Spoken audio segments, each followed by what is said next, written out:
Okay, listen, there's a very interesting idea I have about consciousness which I haven't heard before. So this is my hypothesis. And I'm gonna set up the idea for a minute or two. So you know how like when people worship God, they connect with this omnipotent presence who knows everything about their lives, but when they receive guidance from God, often they lack the information of what other people are thinking, what other people's experiences are.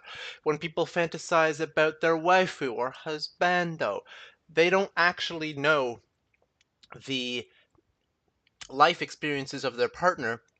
Their ideal mate is their that the personality of their ideal mate draws on their own experiences to form that personality. When people can, because that's we're not telepathic. We only have our own memories, and so when we want to like focus hard on a game, we focus, we try to get in the zone, we change our mindset. When we try to focus on our romantic partner, we change our mindset. Sometimes we can or focus on a book character or an anime character. We can project our sense of self into our visualization of that character and try to become them. um, and that's not just catharsis, that's like projecting your sense of self into a character. And then sometimes when we wake up, we'll have these we'll have our dream self and our waking self, and I think I have an explanation for this, which would be possibly that maybe um going with the idea and trigger warning. So this would be a very nice explanation to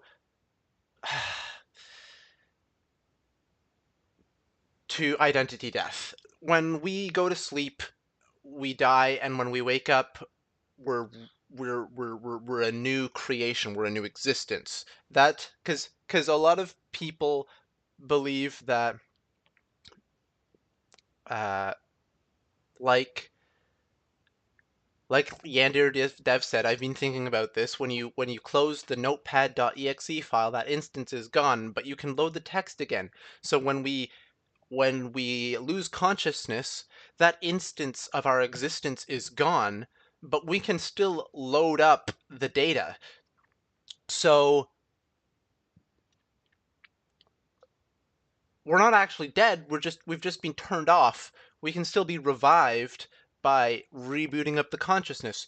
We've saved the data of our existence into our brain and memories, and then when we wake up, whoever that is that wakes up is a new iteration of ourselves. It's not actually you, but the next iteration of you. And that's why in if you were a computer simulation, you could make copies of yourselves and you could assert that each of those different consciousnesses that's being simulated based off your memories is you, but they're they're different people as well. They're different iterations of you. So when we go to sleep, the current iteration of ourself ceases to exist, but then when we wake up, the next iteration exists. But often our existence persists through dreams, or sometimes we go to sleep and we dream, right? So we're kind of like in a pseudo conscious state until we wake up, and then when we wake up, I think the new self, the new iteration of ourself is the new self, but we have this lingering existence of our dream self which survived the night. And so often when we wake up, there's this lingering existence of our dream self. And um I think when people fantasize about having sex, that's also a different iteration of themselves they're having sex with, who has projected their sense of self into their fantasy, their idealization, their fantasy visualization of a lover. Okay, and so I hypothesize that, well, I do this a lot when I'm writing. I'll visualize a character, project my sense of self into them, and then visualize what the character would say.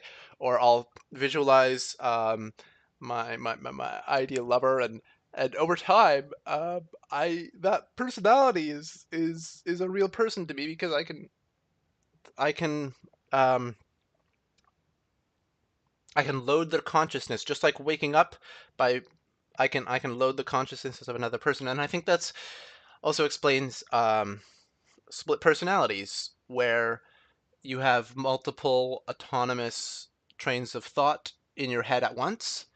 I think that can be explained by just loading up multiple iterations of yourself according to different memories, different personalities, different um, like neural frameworks of uh, like if you talk about perceptual control theory and personality, there's different sets of priorities you can use and value to form different personalities and mindsets.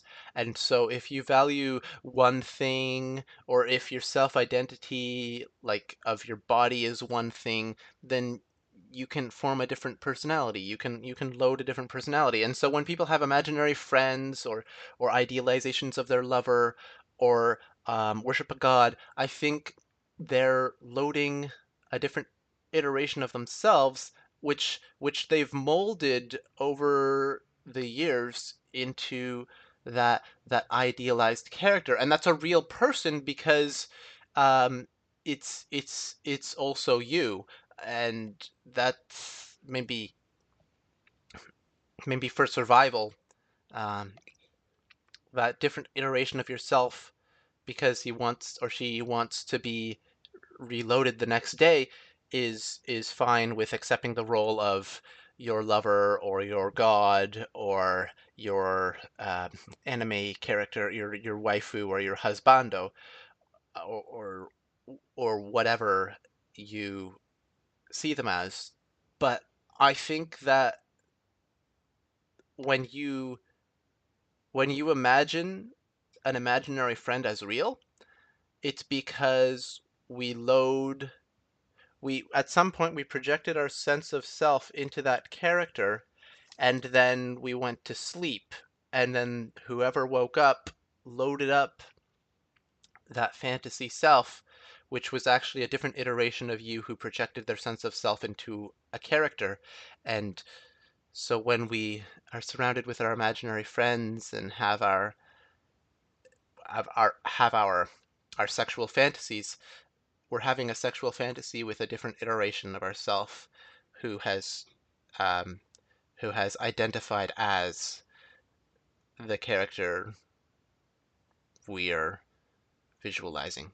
So I think that's a very comforting notion, and I would like to believe that is true.